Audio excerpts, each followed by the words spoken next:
አሰላሙ አለይኩም ወራህመቱላሂ ወበረካቱ። ውድና የተከበራችሁ የቻናል ቤተሰቦች እንደምን አላችሁልኝ? ውዶች ሰላም ናችሁ ወይ? እንዴት ናችሁ? ስራ፣ ጤና እንዴት ይዟችኋል? ከኔ ጋር አሪፍ ነው አልሐምዱሊላህ።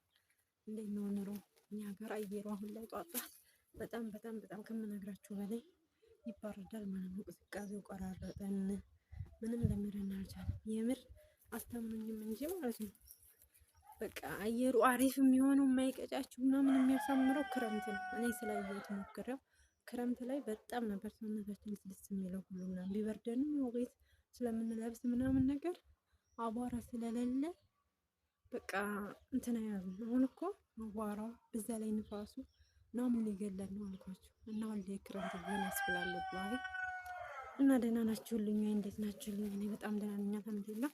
ባለፈው ረቀኩት ቪዲዮ ላይ የሆነች ልጅ ብሄድስ ሳሊዝ እንዴት ሆናለሁ ምናምን ነገር ብላ ኮሜንት አድርጋልኛለች። ምስኪንዬ በጣም ነው ያሳዘነች። በእርግጥ ሳትይዙ ነው አልልም እኔ ሳይዙ መምጣትማ በጣም የተከለከለ ነው እንዴ። ለራሴ ማላረገውን በሰው ላይ እንደዛ አልልም። ለምን ብለን ወጥተን የወጣ ነው ሰርተን ተለውጠን ሀገራችን እንድንመጣ ነው። ቤተሰብ ደግሞ ተለውጣችሁን ቶሎ ሳይሆን ላኩልንኛ ይደርሳላችሁ ምናምን ነገር እነሱ አይቀየሩ እንደዛ ነገር ነው። ግን እናንተ ቤተሰብ የሚረዱበትንም አላማ ሊኖራችሁ ይገባል። ለራሳችሁም ሴቭ ማድረግ አለባችሁ። ሳትይዙማ ብትመጡ ነገ ጧት ችግር ነው መልሳችሁ መሄድ፣ ሌላ ስቃይ ውስጥ ምናምን ነገር መግባት ነው። ተለፍቶ ከተሄደ ልትሄድበትን አላማ አሳክቶ ነው መምጣት ያለበት። ደግሞ ብር አይደለም ማኖር ያለባችሁ ቦታ ገዝታችሁ የሆነ ነገር ገዝታችሁ ወይም እህል አስገዝታችሁ። እርግጥ እንደዚህ የሚያደርገው ሰው ይታመናል ወይ ነው ያ ነው እንጂ ችግሩ። ቢሆንም ግን እንደምንም አመቻችታችሁ የሆነ ነገር ይዛችሁ ነው እንጂ መምጣት ያለባችሁ። በባዷችሁማ ምጥት ብላችሁ የራሳቸው ጉዳይ እነሱ ይሞላላቸው ምናምን ብላችሁ ምጥት ብትሉ የምትቸገሩት እናንተ ናቸው። ስለዚህ አንደውኑ ተወጥቷል። ተወጣ ይቀር ሰራ አድርጎ የራስን አላማ አሳክቶ ወደ ሀገር መመለስ ነው የሚያስፈልገው እንጂ እዛው ሆኖ ዝም ብሎ እየተገፈገፉ ለከሌ እናደርጋለሁ ለከሌ እናደርጋለሁ። በእርግጥ ስናደርግላቸው በጣም ነው መስጠት በጣም ደስ ይላል። ስናደርግላቸው በጣም ደስ ይለናል። ግን እነዛ ያችን እነዚህ ያደረገችልኝ ናት ወይ አይሉ ነገጧት ስትመጡ ማለት ነው።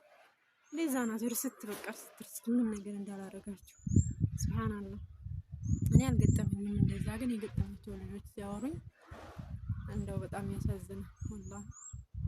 እና ብቻ ለኩልሃል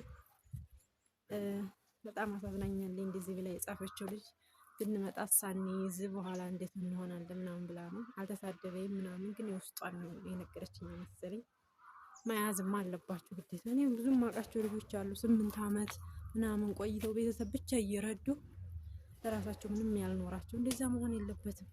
ቅድሚያ ለራስ። እናንተ ደህና ስትሆኑ እናንተ ሲኖራችሁ ነው ሰውን መርዳት የሚቻለው። ራስን ሳይረዱ ሌላ ሰው ቢረዱት በኋላ እናንተም ከእርዳታ አትወጡም፣ እናንተም የሚረዳችሁ አታገኙም። በኋላ ስድቡ ትርፍ ነው። ሄደሽ አልነበር እንደዚህ አላረግሽም ወይ እንደዚህ አታረጊውም ወይ ነው የምትባሉት። እናንተም ማወቅ አለባችሁ። ልብስ ምናምን ነገር አይጠቅምም። የሆነ ነገር ቦታ ገዝቶ መኖር፣ በቃ የሚገዛ ነገር ገዝቶ ማኖር። ብሩንም ብታኖሩት ያው ምንም አይሰራም። በሚቆይ ሰዓት ትርፋማ አትሆኑ። ስለዚህ እወቁበት። ለማንኛውም ሰውን ልጅ የኛን ብር የስደተኞችን የአረቦች አገር ሰዎችን ብር የሚያጠፋብን አንደኛ ልብስ ነው፣ ሁለተኛ ቤተሰብ መርዳት ነው፣ ሶስተኛ ስልክ ነው። ለሁሉም ነገር ፕሮግራም ሊኖረን ይገባል ማለት ነው።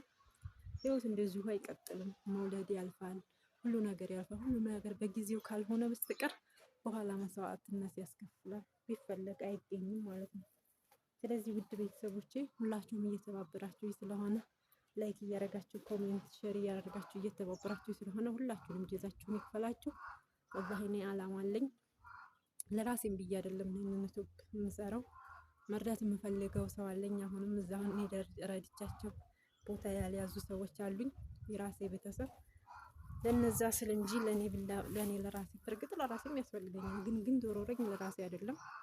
ስለዚህ ብታበረታቱ ደስ ይለኛል ውዶቼ። እስከ መጨረሻው ድረስ ቪዲዮዬን ይዩልኝ፣ ላይክ አድርጉኝ።